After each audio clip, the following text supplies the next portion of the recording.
अपने आप में ये षड्यंत्रकारी लग रहा है। इसमें जांच होगी जब भी पता चलेगा कौन दोषी है। उस विवाद को बड़ा करने का प्रयास किया। उसमें शासन प्रशासन का कोई दोष नहीं है। हिंदुओं की भी आस्था का केंद्र है हरिहर मंदिर। शासन और प्रशासन की दोनों विफलता है। नमस्कार, आदाब। आज हम संभल पर मौजूद है। यहाँ पर शाही जुमा मस्जिद को लेकर किस तरह से सर्वे के दौरान एक बवाल हो गया था और बवाल इतना हो गया कि संभल को आग के हवाले झोंकना पड़ गया। आखिरकार किसकी गलती थी? इतना बड़ा एक फैसला कैसे ले लिया गया? क्योंकि मुस्लिम पक्ष का लोग कहना है कि बिना सूचना दिए सर्वे किया गया था। पुनः सर्वे करने का क्या उद्देश्य था? लेकिन जिस तरह से संभल में एक आग उभर गई और आग इतनी उभर गई कि चारों तरफ आग के गुब्बारे उड़ने लगे। ये क्या प्रशासनिक लापरवाही थी या सरकार की या किसकी मंशा थी? इसके पीछे किसका हाथ है? हम लोगों के पीछे काफी लोग हैं, हम उनसे पूछे जाएंगे आखिर उनकी क्या राय है। जी भाई साहब। देखिए, संभल का जो मसला है, मैं समाजवादी पार्टी का जिला महासचिव हूँ, कृष्ण मुरारी शंकदार।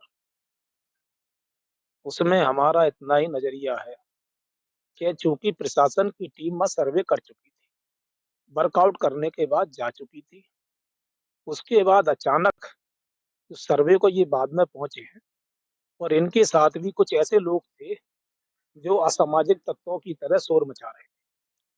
प्रशासन ने एक तरफा कार्रवाई करते हुए सांसद को, सोहेल इकबाल साहब को और हजारों लोगों को अज्ञात में मुकदमा दर्ज कर लिया। समाजवादी पार्टी के राष्ट्रीय अध्यक्ष द्वारा प्रतिनिधिमंडल आएगा, उस पर सारी चर्चाएं होंगी।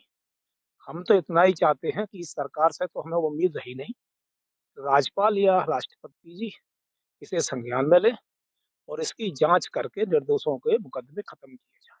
अच्छा, जैसे मजिस्ट्रेट जांच के आदेश दिए गए हैं और मजिस्ट्रेट जांच की जा रही है, तो उस पर आप संतुष्ट नहीं? नहीं, वो सब शासन की प्रक्रिया है और शासन उन्हीं का है। सर्वे का अचानक होना और बाद में फिर अचानक पहुंचना अपने आप में ये षड्यंत्रकारी लग रहा है। दूसरा, मैं ये कहना चाहूंगा, जहाँ पत्थर की बात है तो जिला प्रशासन ड्रोन कैमरे भी चला रहा था।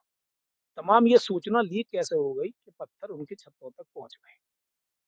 तो इस पे तो गंभीर मामला है, इसकी जांच होनी चाहिए। जो निर्दोष है वो बचने चाहिए। अच्छा, खुफिया विभाग की बात किया, जिस तरह से आप बात कर रहे हैं कि पत्थर कहाँ से पहुंचे, इतने लोग कहाँ इकट्ठे हो गए थे, इतना बड़ा विवाद कैसे हो गया था? क्योंकि हजारों की तादाद में वहां पर लोग पहुंच गए, कैसे घुसाया जाए? तो खुफिया विभाग के बारे में क्या बताएंगे? देखिए, खुफिया विभाग की नाकामी है और सांसद और विधायक और जनप्रतिनिधि हमारे पदाधिकारी क्योंकि जनता से चुने जाते हैं तो जनता की बात रखने जाते हैं और हमारे सांसद तो यहाँ थे ही नहीं। 24 तारीख को जिया और रहमान साहब बंगलौर थे और वो डिटेल उनके पास भी होगी।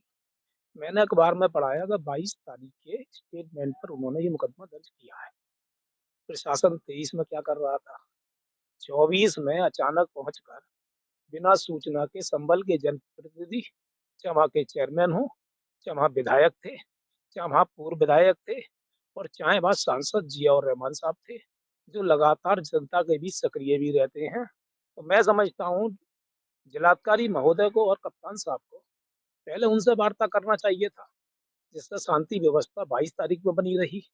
उसके बाद 24 में ये अचानक हुआ, वो सब गलत हुआ। हम तो ये चाहते हैं किसी भी सरकार में जनता का अन्याय ना हो। जिस तरह से मौतें हुई हैं, आखिर उन मौतों का जिम्मेदार कौन है और किस तरह से मौतें की गई, क्या कहेंगे?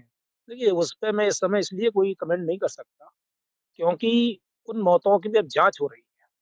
किधर से गोली चली है, क्या चला है, जो प्रशासनिक और जनप्रतिनिधियों के बीच चल रहा है, वो अब जांच के बाद ही तय होगा। लेकिन उनका खत्म होना, उनकी मौत होना हमारे लिए बड़ा घातक है और उससे हमें बहुत बड़ा नुकसान है। देश में भाईचारा को समाप्त करने की तैयारी है, जो गलत है।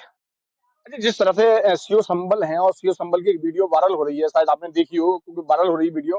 तो उस वीडियो में सीओ साहब संभल में जनता के लिए जाहिल बता रहे हैं, अनपढ़ बता रहे हैं और कह रहे हैं कि हम उनके बीच में कोई मरने के लिए थोड़ी जगह थे हम। तो उनके साथों पे निशाना यही है कि गोली कहीं ना कहीं पुलिस की तरफ से चली है फिर, क्योंकि उस तरह से वीडियो उनकी वायरल की है। तो क्या कहेंगे इसको लेकर? देश में 70% लोग, मैं समझता हूँ, पूर्ण रूप से शिक्षित नहीं है और वो पुलिस अधिकारी हैं। संविधान को भी पढ़ा होगा, शपथ भी ली होगी। तो इनका इस तरह का अभियान उचित नहीं है। अच्छा, कप्तान साहब का तो साफ तौर पे मना है कि हमने कोई गोली नहीं चलाई है और जो गोली चली है तो वो रबड़ की गोली थी या आंसू गैस के गोले थे, वो हमने चलाई थी, उससे हमने जो जनता को काबू किया है। लेकिन हमारी तरफ से ऐसी गोली नहीं चली। लेकिन सीओ साहब को जो बयान आया है, सीओ साहब की जो वीडियो वायरल हो रही है, क्या है उस नजरिए देखते हैं उस उसको? पे मैं इतना ही कहना चाहता हूँ, डीएम साहब, जिलाधिकारी महोदय संभल और जिलाधिकारी पुलिस कप्तान संभल इसे संज्ञान में लें और मुझे उम्मीद है कि वहाँ न्याय मिलेगा। जो इतनी एफआईआर हुई हैं 6-7, उसमें बेकसूर लोगों के नाम निकलेंगे भी। बकाया जब हमारा प्रतिनिधिमंडल आएगा, उस पर चर्चा होगी। संभल हम सब लोग भी जाएंगे और कोशिश करेंगे कि हमारे जिले का भाईचारा समाप्त ना हो और कहीं दंगा फसाद ना हो, शांति बनी रहे। ये हमारी लगातार कोशिश है।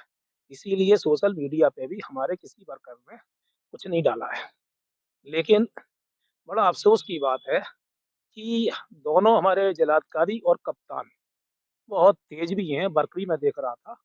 लेकिन वहाँ ये दंगा जो हुआ है, ये वो कैसे नहीं समझ पाए, ये प्रश्न उठता है।